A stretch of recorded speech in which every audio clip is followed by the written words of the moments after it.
So on the athletic side, I have a question for you. Okay. In the 4 Hour Body, you talk about the minimal effective dose. Yep.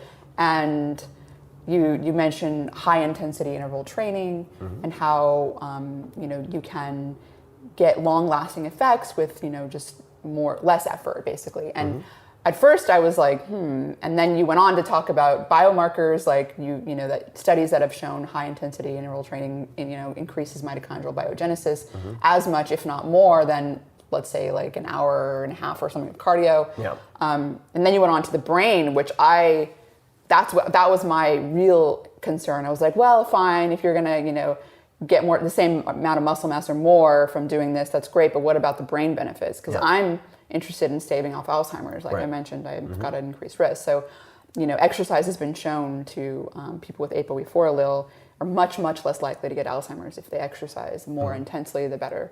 So, part of that is because you're BDNF, you're increasing neurotrophic factors that are growing new neurons because you need to repair a lot of that damage that's going on in the brain.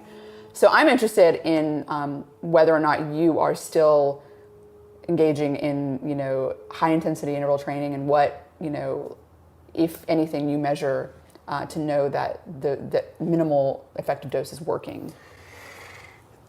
Yeah, that's a big question. So I am coming off of and rehabbing some very serious leg, knee, and ankle injuries that I inflicted on myself doing the crazy parkour episode for my TV show. So I'm not doing a lot of interval training that would be recognizable as, say, let's just call it like Tabata training or some type of sprint training or something like that, because it's too high impact. So I have concluded, yes, I'm still practicing the minimal or minimum effective dose in a lot of facets of exercise. I think that most people do as much as possible, not as little as is needed. And you can land somewhere in the middle. But if the higher the level of athletics, generally speaking, the more coaches work on holding their athletes back and not pushing their athletes. I think this is a very poorly understood idea, but at the highest level, pushing the athletes is not the problem. With some team sports, it's different, like even in the NFL. But if we're talking about, let's say, track and field, the coaches spend more time holding their athletes back. And so in my case, if you do, for instance, for most people who go to the gym 1 hour a day, 5 days a week, if they're trying to change body composition, would get better results by doing 2 or 3 sets of swings per week, kettlebell swings. And I've seen this hundreds and thousands of times in readers already. For me, with mental performance, and there's the book Spark that talks about a lot of this stuff, and like you said, the brain-derived neurotrophic factors and so on. From a subjective standpoint, I've seen as good results, if not better results, in terms of cognitive performance from resistance training of almost any type, when compared to, say, steady state or even higher intensity interval training that could be thought of as cardio, say like sprinting or cycling or whatnot. And sort of mechanistically, I don't have specific sort of before and after biomarkers that I'm tracking, but I am looking at, say, pages per day output, quality of writing, which can get very subjective. But I think that as these studies hopefully get funded, we will see that resistance training, if you think about it, weight training is very effective cardio, right? You need if you push it.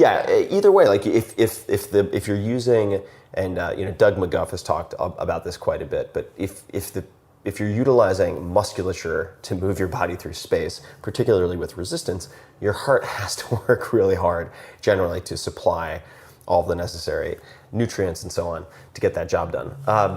So I think that on top of that, if you're looking to prevent age-related cognitive and physical decline, one of the key correlates with all the bad stuff is sarcopenia, right? So loss of muscle mass. To which I would say targeted resistance training, much more effective bang for the buck in not only preventing lean muscle tissue loss, but increasing muscle gain than, say, most types of interval training, even if you're temporarily spiking certain hormones. So But that's also because I hate doing endurance work. Yeah. So I really hate doing metabolic conditioning. I find it miserable. So I usually avoid it. But I do think that if you were to just do 2-3 sets, I really focus these days personally in my exercise regimen on sort of high intensity, very brief duration, or very, very, very long duration, typically walks, like 2 to 4 hour walks. And I have a barbell approach. So it's kind of like my investing approach too, but my physical training approach is very barbell oriented. So it's either like these sprint-like demands, which could be, say, overhead squats, I think are really fantastic for a whole host of reasons for preventing a lot of the physical maladies that plague people as they get older. And then long 2 to 4 hour walks. Awesome. Like humans have made a lot of evolutionary trade-offs to be able to walk long distances. So I feel like, Right. maybe that's something we need to do more of. If we've made so many compromises to be able to walk long distances, like, I don't know, I find quality of life subjectively assessed a lot higher when you're doing regular kind of long steady state walking. And it's just also like the meditative aspect of it. I mean, Definitely. that's something that you get from walking long Yeah, distances. yeah, for sure.